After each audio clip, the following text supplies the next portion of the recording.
Students, today we shall discuss about the parallelogram and its characteristics.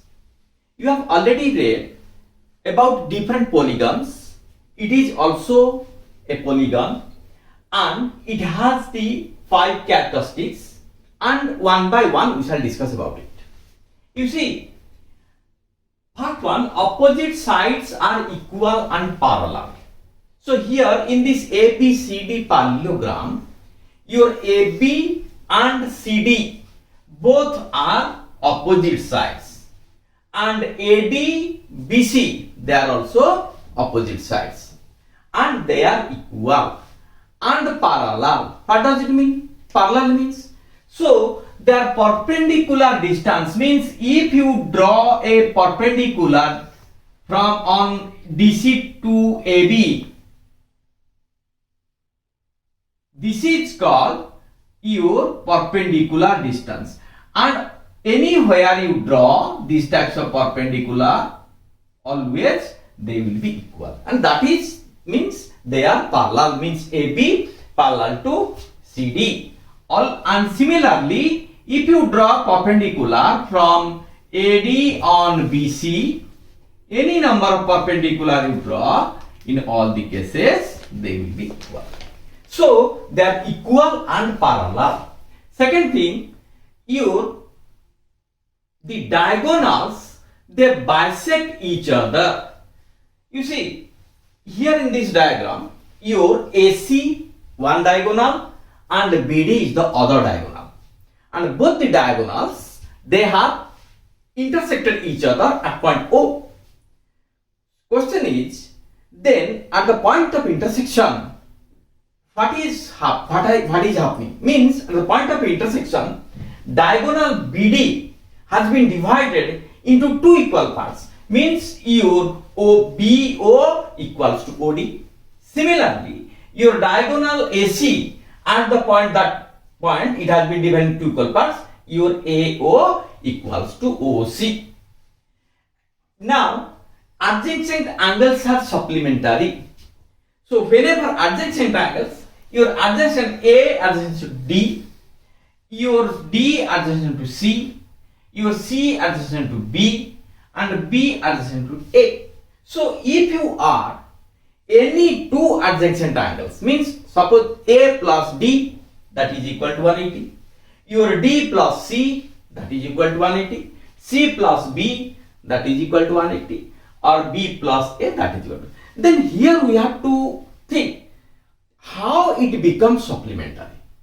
As you have already read, whenever two parallel lines are being drawn and there is a transversal, and the two angles, they are co-interior, as you see here, and co-interior angles are always supplementary.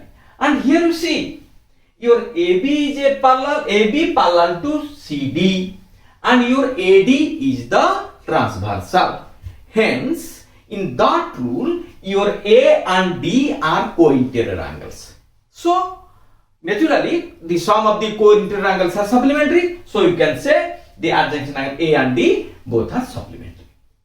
Thereafter, the most important, that is, each diagonal of a parallelogram separates it into congruent triangles. So, you have already read what are congruent triangles. In congruent triangles, the corresponding sides of one triangle equal to the corresponding sides of the other. Similarly, the corresponding angles of one triangle equal to the corresponding angles of the other triangle. So here you see, now BD diagonal has divided that ABCD into two triangles, means triangle ABD and triangle BDC. So now we have to see in what way or under which rule these two triangles are congruent. Now, one by one, in between these two triangles, your AB equals to CD, which I have already explained that in a parallelogram opposite sides are equal. your AD equals to BC. So that is also equal, and your BD is the common side of both the triangles. Hence, according to SSS condition, means triple S condition, these two triangles are congruent, and thereafter your opposite angles are equal. So which are the opposite angles? Now angle A opposite to angle C, angle B opposite to angle D. So both angle A equals to angle C and angle B equals to angle D. One more thing I want to tell you, that you have already read that whenever two parallel lines are there and one transversal is there, so two angles, whenever the transversal, it intersected that two parallel lines in two parts. These two angles also, this one and this one, they have been created. And these angles are called your interior alternate angle. Students, can you tell me, in this, which two are the interior alternate angles? One thing, let us AB parallel to CD and BD is the diagonal. You just forget about AD and BC.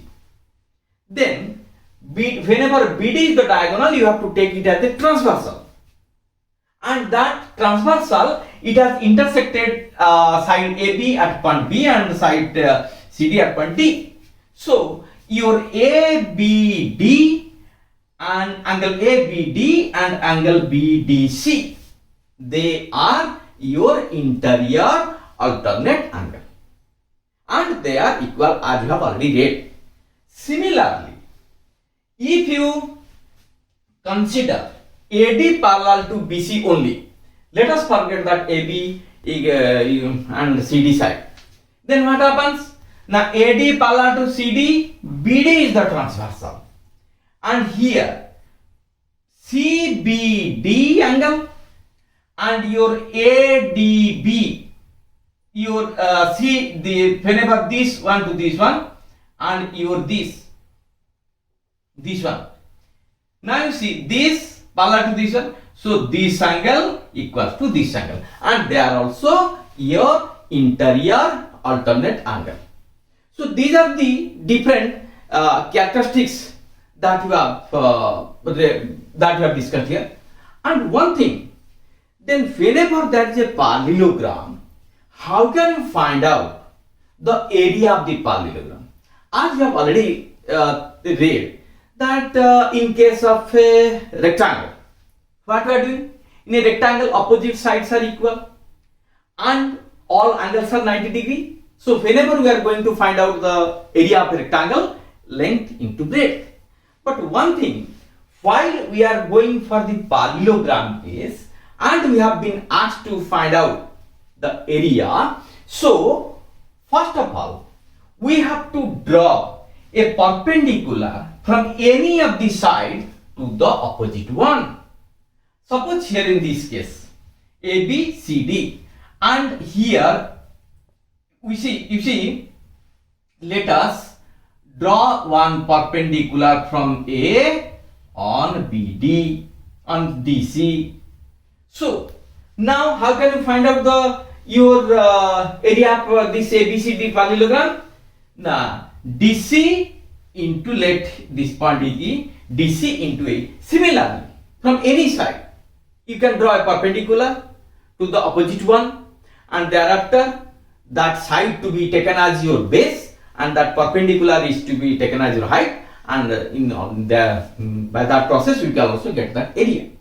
One more way to find out the area also, if the diagonal and the sides have been given, then in that case individual you first find out the area of the triangle ABD, then you find out area of the triangle BCD, then you just add it, and in that case also you can find out the area of that parallelogram.